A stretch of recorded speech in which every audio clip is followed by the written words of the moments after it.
¿Qué tal? Los saluda Benjamín Sepúlveda Hernández desde su programa La Dimensión Formativa del Hombre.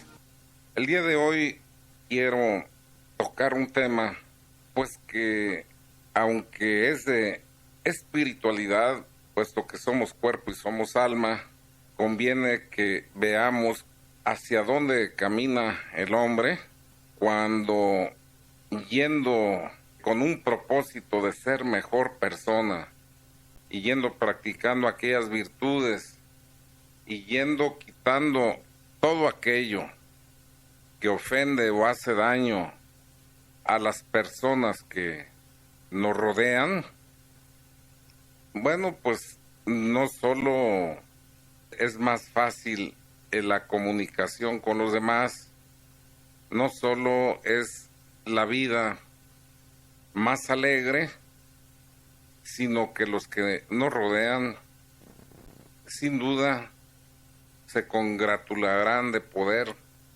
tener acceso a nosotros o poderse comunicar con nosotros en forma más sencilla, justa y caritativa.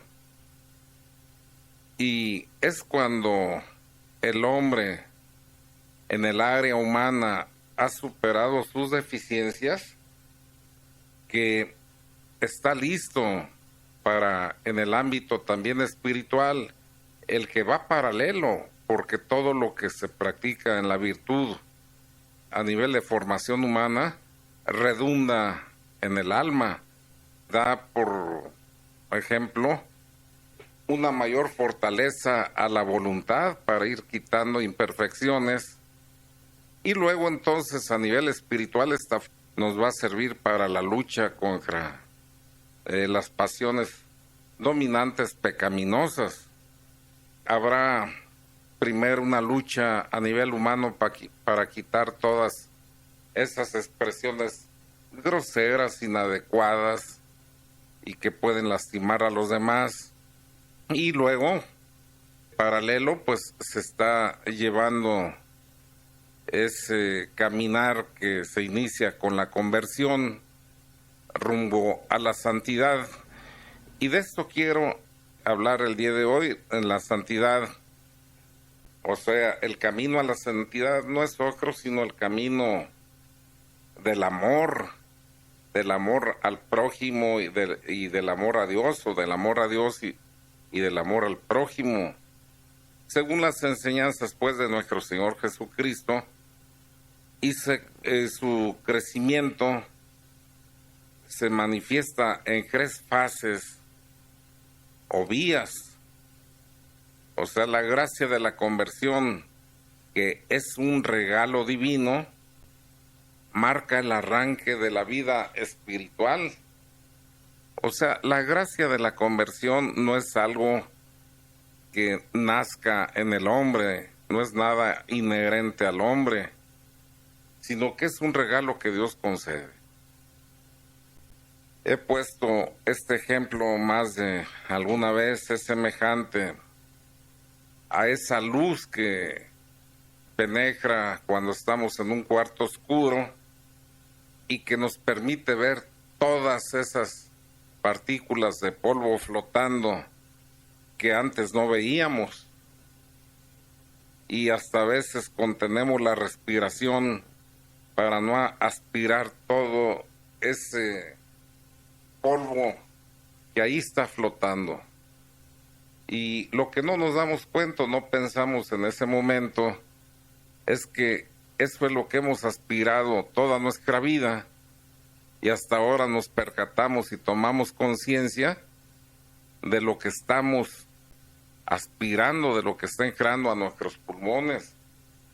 Y es que ese rayo de luz que vino a romper la oscuridad fue el que permitió que se tomara esa conciencia de ese polvo ahí flotando.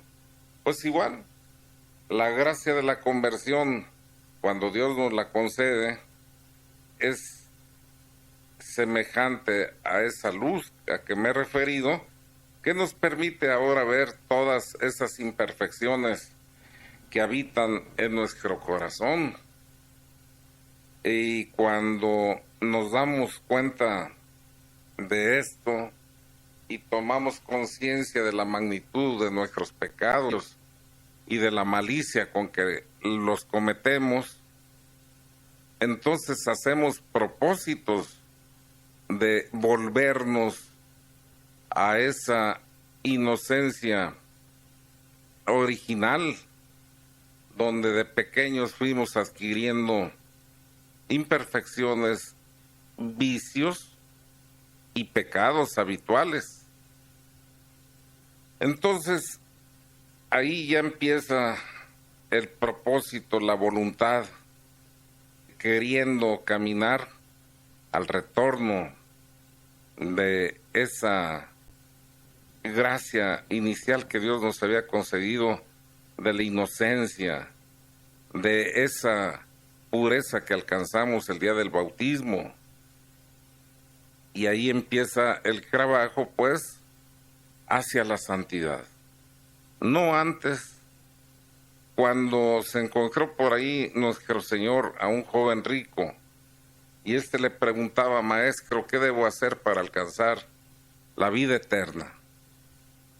O sea, para ser santo, para salvarme. Bueno, pues para salvarme, ¿verdad? Porque en realidad luego le dirán cómo se llega a santo. Le dice nuestro Señor: pues para salvarte cumple los mandamientos. Y después de que éste dice ya está los cumpliendo, y que confirma el Señor viéndolo con una mirada llena de amor, dice San Marcos, entonces lo invita a ese llamado universal que todos tenemos, a esa invitación que todos tenemos. Dice: entonces, si quieres ser perfecto, vende todo lo que tienes. Esto repártelo entre los pobres, y entonces ven, toma tu cruz y sígueme. Bueno, ahí están marcadas dos etapas que no están en oposición, sino que se complementan, y la última invitación de nuestro Señor es a la etapa de la perfección, de la santidad, a la más alta. Para salvarse hay que cumplir la ley, pero invitados como estamos universalmente toda la humanidad a ser santos, el que se conforme solo con salvarse significa que ahí va a andar dejando pasar gracias especiales de santificación, pues está corriendo el riesgo de llegar a la tibieza y con eso a perderse. Por eso, cuando llega la gracia de la conversión, hay que empezar haciendo un propósito. Hay que pedirle a Dios que nos aumente el deseo de la santificación. El deseo se define como el movimiento que tenemos en el alma por el bien ausente. O sea, yo estoy deseando algo y todo mi ser se enfoca a la consecución de algo cuando no lo poseo. Ahí estoy deseándolo, anhelándolo. Y cuando ya posees aquello que buscabas, se convierte en gozo, que el gozo se define como esa alegría que siente el alma por la consecución del bien presente. Bueno, pues nosotros hay que sentir ese deseo, pedirle a Dios ese deseo de seguir caminando siempre por los senderos de Cristo, porque solamente en pos de Él no hay otro nombre bajo la tierra por el cual podamos salvarnos. Hay que ir pisando las huellas del Maestro. Lo que le dijo nuestro Señor al joven rico, ven y sígueme, significa ven y haz lo que yo. O sea, si haces el despojo de esas esos bienes que te apartan de mí, entonces te invito para que te acerques a mí con derecho. Pero no solo eso, te invito a que hagas lo mismo que yo. O sea, que te santifiques, que crezcas en la perfección del amor hacia Dios. Pues esto es lo que estamos obligados todos a hacer. Solo que a veces a los caminos de la perfección no vamos, sino por 3 razones. Primero, ya dije, porque no se tenga un deseo vehemente, perseverante, de alcanzar esa santidad, primero. Segundo, porque se desconozca la metodología para ir caminando con sistema, con método. Dios es principio de orden, no hay desorden en su obra, todo es preciso. Cuando hay que hacer una depuración, es semejante a un jardín, por ejemplo, que hay que desparasitar, que hay que quitar mala hierba. Pues no se agarra picoteando todo el jardín, sino que, igual que hacen los arqueólogos, se agarran sectores cuadriculados y primero reviso luego al que sigue, y así armando o distribuyendo como mosaicos ese jardín. Cuando termine de revisar el último cuadro, marcado o imaginario, pero respetado así con orden, seguramente que habré limpiado y desparasitado auténticamente ese jardín. Pues eso se sigue en la vida espiritual. Primero se ataca una pasión desordenada, luego otra, hasta que éstas se acaben. Y dicen los maestros de la espiritualidad que más o menos se lleva 1 año quitar una pasión dominante. ¿Por qué?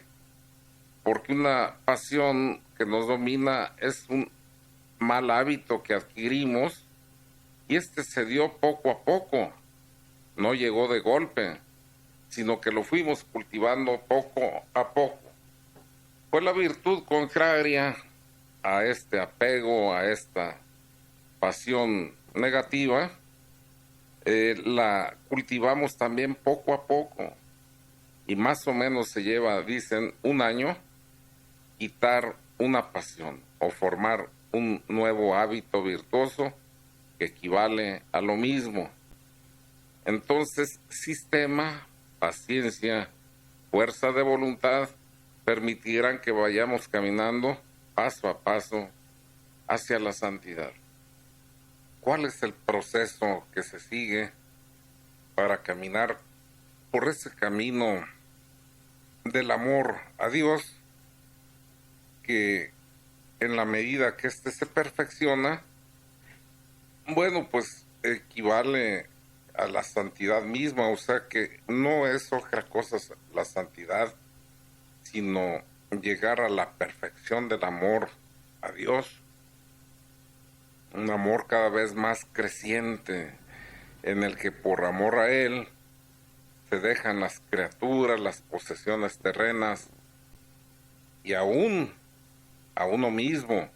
Y con esto no estoy diciendo que hay que apartarse del mundo, no, hay que tener los ojos bien puestos en el cielo y los pies bien firmes en la tierra. Dar a César lo que es de César y a Dios lo que es de Dios. Tenemos obligaciones de Estado, si somos casados, pues con el cónyuge, con los hijos, con la sociedad, con la iglesia. O sea, tenemos que cumplir, pues, de acuerdo a nuestro estado. Y claro, teniendo siempre presente y de cara a Dios. O sea, que no están en oposición, sino que se complementan. Y no solo eso, es una exigencia para que a mí me vaya bien en las cosas temporales, que esté unido al Señor. Y es que acuérdense que ahí debemos también abrir muy bien los ojos y no tenemos riesgo en confundirnos. A veces la gente que se arrima a Dios, en cuanto se arrima dicen, oye, antes no me pasaban tantas cosas en mi vida, ahí andaba feliz, sin ningún problema, me arrimé al Señor y todo se me ha venido encima. Pues Él no engaña, dice, si me quieres seguir, prepárate para la prueba.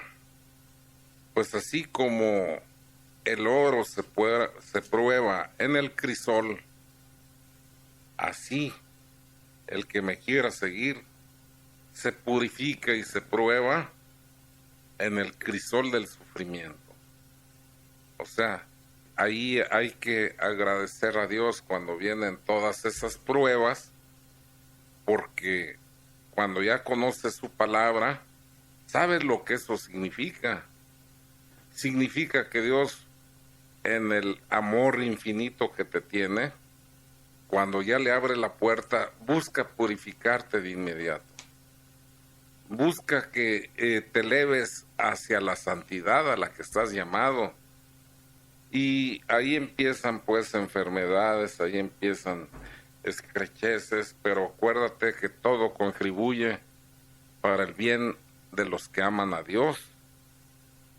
O sea, no vayas a terminar diciendo lo que muchas gentes a veces por ignorancia dicen, qué bien les va a los que no van a misa. Fíjate, se está diciendo, los que andan lejos de Dios les va mejor. Qué mentira. Si se ve en forma inmanente a nivel temporal, bueno, pues podrás decir de verdad que a estos alejados de Dios, como todo su empeño, todo su deseo, todo su afán está en conseguir bienes materiales, pues le está yendo bien. Y finalmente la riqueza, ¿qué es? ¿Cuánto te vas a llevar cuando te mueras? ¿De qué le sirve al hombre ganar todo el oro del mundo si ha de perder su alma? Y cuando se tiene ya el acceso a las grandes riquezas, volteas hacia atrás y ves la inutilidad de tu vida, porque te das cuenta que en el empeño de conseguirlas se perdió salud, familia, tiempo para ti mismo, tiempo para Dios, si piensas en eso, que difícilmente el que anda en pos de las riquezas piensa en Dios. No se puede servir a dos señores, con alguno de ellos va a quedar mal, y el que anda en pos de las riquezas no tiene tiempo sino para eso. Se olvida de sí mismo, enfermo y todo, ahí va. En fin, es un ídolo que lo aparta de Dios. Entonces, se pueden tener estas riquezas mientras que no se apegue el corazón a ellas, y entonces se podrá disfrutar legítimamente de ellas sin ningún problema, porque no tienes apegado el corazón hacia ellas. Y vas a ser también caritativo, porque te sabes administrador de los bienes que Dios te concede. Pero Dios no promete riquezas, ¿verdad?, en forma explícita, aunque es implícita. Hay una palabra que dice, busquen el reino de Dios y su justicia, y lo demás se les va a dar por añadidura. Y es que el hombre lleva muchas necesidades y el único que las puede satisfacer es Dios mismo. Llevamos un hueco que solo Dios llena. Por eso, cuando en primer término se busca a Dios, y ya lo que nos llega es consecuencia de ese acercamiento a Él, no, pues eso ya todo es bendición.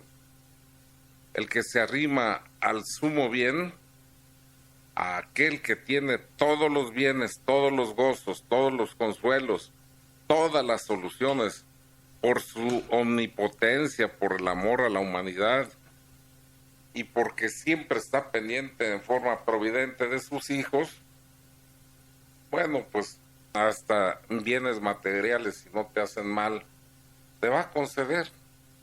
O sea, finalmente Él quiere que seamos felices en la tierra. Y lo dice en su palabra una y otra vez. Está queriendo que seamos felices y no es Él el que quita la felicidad, sino el que la da. Es el hombre que al alejarse de Él pierde pues todo lo que de Él procede, entre ellos la felicidad, que por cierto la felicidad que viene de Dios el mundo no la conoce. Esa sí es una felicidad perenne, es un gozo que no se acaba, no te lo puede quitar ni la enfermedad, ni la estrechez, ni la persecución, ni la incomprensión, nada. Las penas no se acaban, estamos en este valle de lágrimas, donde estamos caídos, estamos llamados al sufrimiento por la caída al pecado, pero y teniendo al Señor hasta en el sufrimiento, hay alegría, hay gozo. Ya dije por qué, porque sabes que por medio de ese sufrimiento hay purificación, hay santificación y alcanzas el bien supremo que es Dios mismo, la riqueza que todos debemos anhelar. Pues para avanzar entonces hacia nuestro Señor en la santidad, hay que realizar, en cuanto llega la gracia de conversión, esa obra de despojo de la pasión dominante en forma diligente. Y debo decir, aquí el hombre es el que realiza esta obra con su capacidad racional. Él es el que decide optar por Dios en lugar del mundo, en lugar de la carne, en lugar de los placeres. Él es el que realiza esta obra poniendo su voluntad a la consecución de este objetivo. Entonces, en esta primera etapa, el hombre, por decisión propia, en forma preferente, decide caminar hacia el Señor, alejándose del pecado y entablando una lucha espiritual que se exige a todos aquellos que aspiren a salvarse y santificarse. Dice la Escritura que desde antiguo el cielo exige violencia y no la arrebatan sino los violentos. Hacerse violencia es ir en pos de sí mismo, es negarse a sí mismo, es negarse a los placeres malsanos, fuera de la ley, porque los hay legítimos. El placer, Dios lo creó para darle compensación, alegría y gusto al cumplimiento de las funciones de la procreación, de la regeneración de la raza y del alimento y la bebida al cuerpo para que se disfrute ese mantenimiento que hacemos de la salud por medio de los nutrientes que tomamos a través de los alimentos.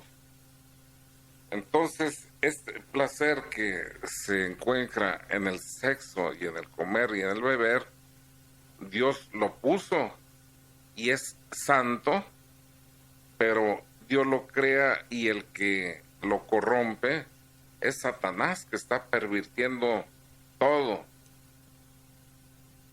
Hay que hacerse violencia con una decisión libre, pero comprometida de caminar hacia Dios, alejándonos de las criaturas, de las posesiones terrenas y de los placeres pecaminosos. Decíamos como el placer es legítimo si se actúa conforme a esa voluntad de Dios expresada, significada en los mandamientos. Hay una voluntad de Dios significada que se expresa en esas legislaciones, en esos mandatos, en esos mandamientos y preceptos que Dios dicta. Ahí están no solo los 10 mandamientos, sino también otros preceptos, otros consejos. Y claro, estar pendiente de la iglesia, del magisterio de la iglesia, donde también se expresa esa voluntad de signo, significada, qué es lo que Dios quiere.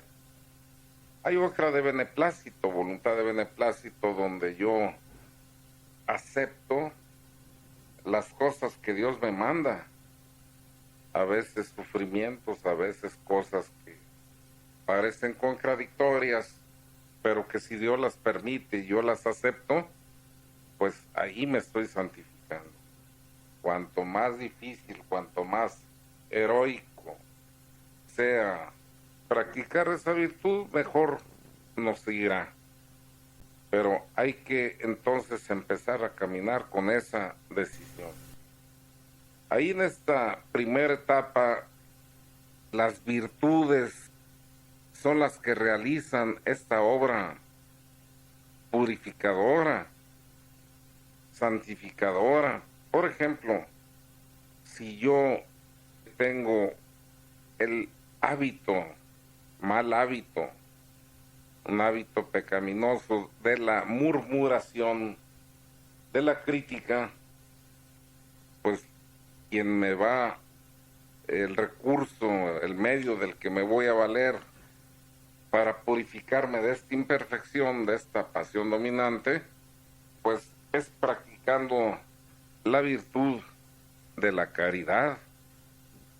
Si mi mal hábito es la pereza, pues voy a practicar la diligencia. Si es la ira, la paciencia. Si es la gula, la templanza, etcétera. O sea que la forma como yo me purifico, me santifico, es cada vez que viene ese asalto, esa tentación de caer en esa mala práctica, en ese mal hábito, en esa pasión que me ha subyugado por años, de inmediato antepongo la virtud contraria. Desde luego que cuesta, pues llega a decir un santo padre, tan cuesta que no se puede perder sin dolor lo que con gozo se ha llevado. El murmurador, que a veces hasta forman círculos, ¿verdad?, donde se intercambian comidas, cenas, reuniones familiares que son encomiables. A veces hasta oración se mete en estas reuniones. Vámonos reuniendo a rezar el Santo Rosario y luego de ahí quien es el anfitrión que haga la cena o la comida. Y pues qué hermoso que hay una convivencia de este tipo, pero si se tiene el mal hábito no superado de la murmuración, de la crítica, pues ahí se va a echar a perder todo, porque ya ahí en el convivio y compartiendo los bocadillos, si se empieza a hablar mal del prójimo, pues ya se acabó todo. Pero si en ese momento la gente ya tiene la decisión de erradicar ese mal hábito en cuanto aparece la plática o la posibilidad de abordar una plática en murmuración, en crítica hacia los demás, antepone de inmediato la caridad, terminará expresándose para bien y no para mal de la gente a la que pensaba criticar, y a veces en forma lapidaria. Cuando alguien tiene este mal hábito, pues en la ascética se dan varias recomendaciones. Por ejemplo, se dice, hay que cortar de golpe cualquier expresión pecaminosa, cualquier desviación del corazón. Y no solo se refiere a las amistades, sino a las inclinaciones también a cometer faltas. Hay que cortar de golpe, aunque sea cruel para quien, pues en este caso, si tú eres el murmurador, va a ser cruel para ti, porque vas a sentir casi que te asfixias, que te ahogas cuando no das paso a la murmuración. Y si es hacia los demás, pues puede resultar cruel que se haga mención, vamos hablando bien de los demás, vamos formando ese hábito. Si estas reuniones son para crecer, pues que no nos permitamos hablar mal de los demás.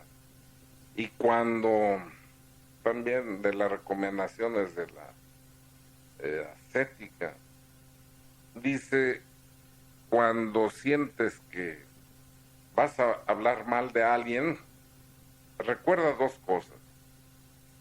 Primero, que tú tampoco eres perfecto y sin embargo la gente te acepta. Y segundo, que si yo no soy perfecto, ¿por qué pretendo que los demás lo sean? Y finalmente, que nadie me ha constituido juez de mi hermano. Si no tengo algo bien que decir de él, mejor me callo.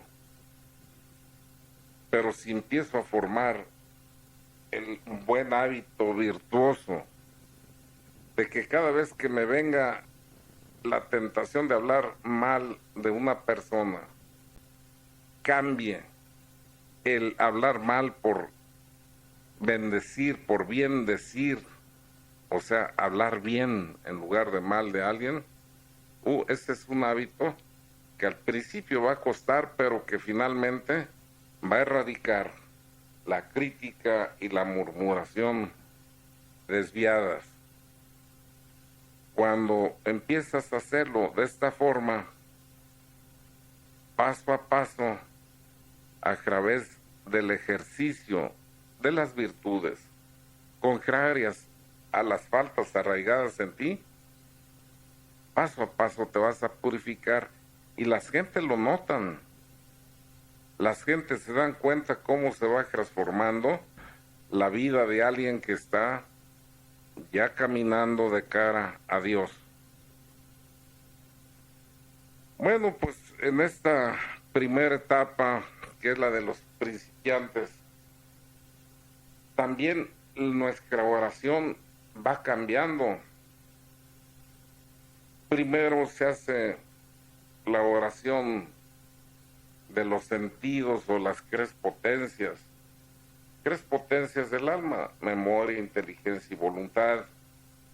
Pues los cinco sentidos: vista, gusto, tacto, olfato, oído, cuando empezamos buscamos sujetarlos.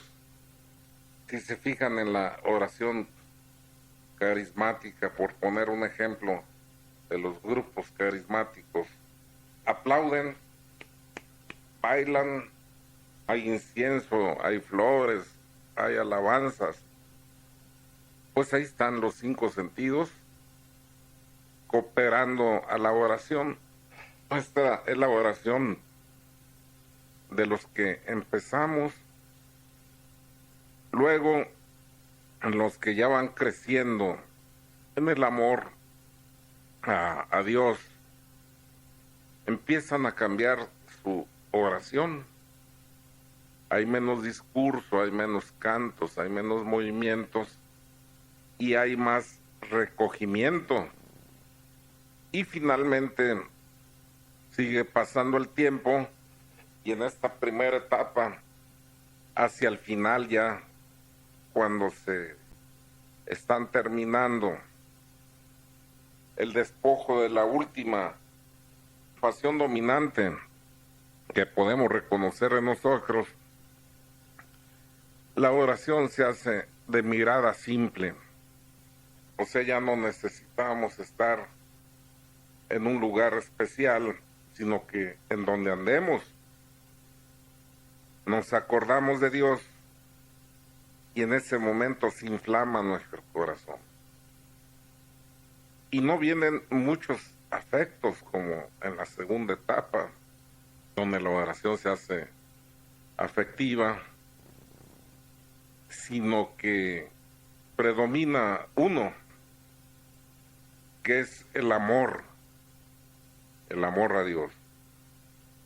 Y es que en el cielo y la tierra el amor tiene el mismo nombre y los mismos efectos. Amamos como Dios ama como nosotros amamos, porque fuimos creados a imagen y semejanza de Dios. Entonces la oración, que es coloquio, es diálogo de amor con Dios, sigue el mismo modo de ese proceso del amor humano. Si se fijan, cuando se conocen dos jóvenes que empiezan por ahí una amistad de intimidad, de encuentro, donde se pierde pues la indiferencia que antes llevabas conociendo, saludando y platicando con gente si seguías adelante. No, cuando aparece alguien que despierta tu interés, te van a fijar ese despertar, ese romper con la indiferencia equivale a la gracia de la conversión. Ya no se es indiferente, ya se puso la mirada en alguien. Pues el que va en camino de Dios, cuando recibe su gracia de la conversión, pone su mirada en Dios. Y el muchacho, la muchacha, en el joven que le atrae. Y hablan para conocerse. Y a base de mucho hablar, como que salen ahí sentimientos de afecto. Ya no es ese sentimiento igual al que sientes por los demás, tiene algo diferente. Pero si siguen cultivando esa amistad y dialogando con sinceridad, va a llegar el momento en que empiezan a crecer el afecto entre ellos, o los afectos entre ellos, y entonces van a hablar menos, pero a experimentar más gozos, luces y consuelos. Van a estar uno al lado del otro, sin hablar, a lo mejor ella poniendo su cabeza en el hombro del hombre, o viceversa, y no hablan, pero ahora están más llenos de alegría y de gozo que cuando hablaban mucho, porque han hecho crecer el amor. Y cuando siguen cultivando ese amor, va a llegar el momento en que ahora ni siquiera tienen que estar juntos para experimentar esos consuelos, esas luces que vienen del amor, sino que andando ella en la escuela y él en su trabajo o viceversa, cuando piensan en el ser amado, se inflama el corazón. No hay ninguna referencia de afecto, sino a una sola cosa, al amor. O sea, están enamorados uno del otro. Pues este mismo proceso se sigue en el seguimiento de Dios. Al principio dije, la oración es discursiva, se habla. Aunque no hables con la boca, puedes mentalmente estar diciendo, Señor, mi trabajo, mi matrimonio, mi enfermedad. Ahí, tras el momento de adoración, podrás venir con la petición, pero es discurso. Luego, si sigues caminando, ya dije, la oración se vuelve afectiva, ya se habla poco, ahí se recogen. Ves gentes que cierran sus ojos y en silencio pueden durar horas ellos ya están seguramente viviendo esta etapa. Y ya después ves a la gente en la calle y puedes ver la sinceridad y la alegría que le causa cuando se aborda o se habla de Dios. Han llegado ya al enamoramiento, pero miren, en una primera etapa, en la de los principiantes. Pero qué hermosa pues va resultando la vida espiritual cuando la vemos en este proceso a que me estoy refiriendo. Los invito a que den ese primer paso, buscando no solo a nivel humano ser mejores personas, sino que busquen ser mejores hijos de Dios e incrústense en ese caminar al que todos estamos invitados, que es el de la santidad. Que tengan buena tarde.